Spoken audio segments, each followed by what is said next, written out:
Harvard Extension School, there's more to the student experience than you think, like access to our expert faculty, the chance to work with driven students, and just walked in and did what he wanted. That is how little institutional oversight there is. That's how removed from the process this is. It literally, you literally could just have Grand Vizier or the Sultan, Emperor step in. It doesn't matter. That's it. There's no comparison. It's unprecedented in American history. It's unprecedented in the history of the democratic West. In Western civilization, it might even be unprecedented. There have been dictatorships before. This is something else. Orders to prevent employees of USAID from entering the building today. And I just find that to be absolutely ridiculous. This is no way to govern. This is no way to treat public servants. And this is no way for us to conduct our foreign policy as a country. So I just had to show up today, see it with my own eyes, the chaos of this administration and just their attacks upon public servants in our country. What recourse does Congress have? It doesn't seem like any Republican senators are really speak up about how this is being handled. Do you sort of foresee Congress taking any action to? Well, I certainly hope Congress takes action because what is happening here is illegal. It is unacceptable to have a president try through executive power be able to reorganize or remove. Do you think we'll even see fair midterms next year? We are currently in the running to not have an election in 2026 or to not have a meaningful one. Things are progressing so quickly and so violently that legitimately if an election were to be held right now, it would not be a real one. Elon could literally at this point just change the ballot total. Elon could literally just walk in to Congress during the certification of the votes and say no. I really do hate overbaked cookies, but I'm starving, you see. And that would be that. And the Republicans would agree with him. USAID, this is an entity that was created through federal statute, codified through federal statute, and something that cannot be changed, cannot be removed except through actions of Congress. So the idea that they are moving forward in this way without any notification to us about trying to change federal statute, just shows how much of a power grab this is. So yes, I do hope that Congress, I certainly want to go back to the Capitol today, engage with my colleagues and see what they could start disappearing opponents. I wouldn't be surprised if they started disappearing certain people soon. The DOJ is literally drooling. That letter we just looked at with that guy who was Elon, anyone who stands in the way of your hand-picked Doge employees, I'll go after them. Anyone who impedes them. They have no legal authority to do anything. There's no legal pretext for defending their ability to do anything because everything they're doing is already illegal. Stand up for the American people. Stand up for our laws. What message do you send to those employees that were not allowed or were escorted in and then escorted out? And we even heard from some of them that they are worried about the repercussions this could have worldwide. Yeah, I mean, first and foremost, I tell the staff of the... Bosch is sensationalizing so much right now. You can tell yourself that. I understand that's a comforting thing to believe in times like this, and there's nothing... I'm not really interested, I guess, in dispersing, or disabusing you of that notion. But, I don't know. USAID, I'm sorry for what's happening to them. Guys, I'm sorry from the bottom of my heart as someone who was so proud to work at USAID. My very first job in the federal government was right here at USAID, and the fact that these employees are being demonized. Look at this asshole smart face. What the fuck will you say him for? It's a criminal organization from Elon Musk. Senator Kim is fine. The fact that they're being told not to show up, that the federal aid is being frozen, I mean, it's just such disrespect. They deserve better. They are public servants. They swear an oath to serve this country, and right now they are being treated as if they're the criminals. Talking about this without proposing and showing the example of organization and protesting and direct action is kind of useless at best. That is, respectfully, you're about to get torn into. I'm going to read what you said out loud one more time so that people have context for the mean things I'm going to say to you. I mean, I kind of agree with this streamer. I have a name. Not that anyone uses it, that what is happening is pretty bad, but talking about this without proposing and showing the example of organization and protesting and direct action is kind of useless at best. You are virtue signaling. You are in a live streamer's chat.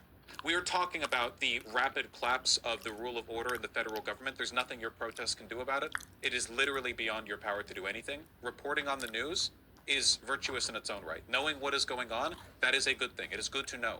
What, I have to amend everything that we learn about the collapse of this country has to be followed up with. And by the way, make sure to organize with your local Antifa group to disperse, food resources to those who needs it. Pizza parties at 5. Like, come on.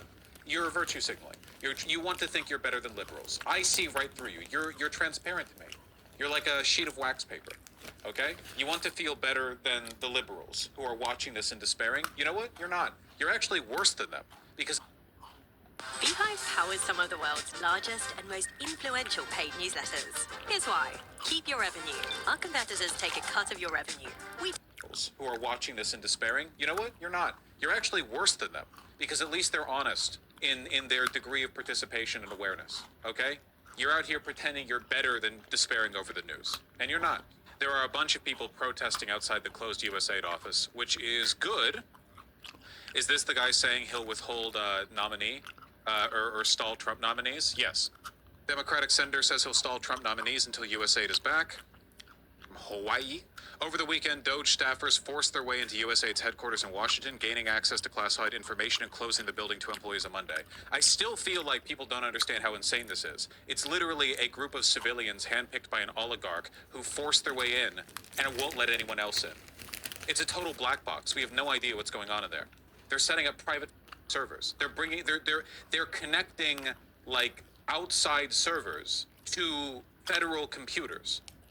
What do you expect? Half this country thinks tariffs make things cheaper. Most of the country doesn't know what's going on right now. Oh, here's the guy who beat out AOC. There, it is the lead 74-year-old agency in the world, with cancer. and no one elected Elon Musk to dismantle it. We are going to fight in every way we can, in the courts, in public opinion, with the bully pulpit, in the halls of Congress, and here I at don't believe AID you. itself. We are not going to let this injustice happen. Congress created this agency with the Foreign Assistance Act of 1961. And if you want to change it, you got to change that law. It is a matter of statute. It's a matter for Congress to deal with, not an unelected billionaire oligarch named Elon Musk. That's great, man. Oh, Ilhan Omar was there. I mean, you saw her in the background. We talked about Finally, a Trump good volume. wanting to be a dictator on day one, and here we are. This is what the beginning of dictatorship looks like. When you gut the Constitution and you install yourself as the sole power, that is how dictators are made.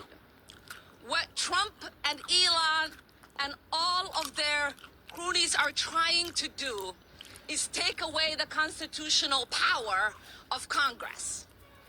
We get to decide. We have the power of the purse. We get to decide where money is allocated, and it's the executive's power to make sure that that money gets to where it needs to get. When we talk about civil servants being let go, Do something about it then, Congress. Send in the Congressional Police or National Guard. Who do you think controls the National Guard? You know I love me some Democrat criticism, but like we might be in a it's over kind of deal. Right now it's like the hope moving forward is that they break things so badly that it's not possible for them to govern. This is my accelerationist pledge. we are talking about is not saving money. It's essentially saying they can get paid while they're home and their work doesn't get done on behalf of the American people.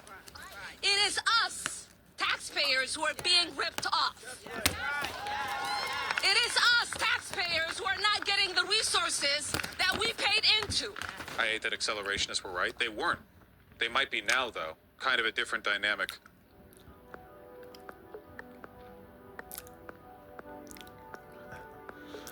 I can't fucking wait to be king of Earth. This is gonna be great. Make Earth great.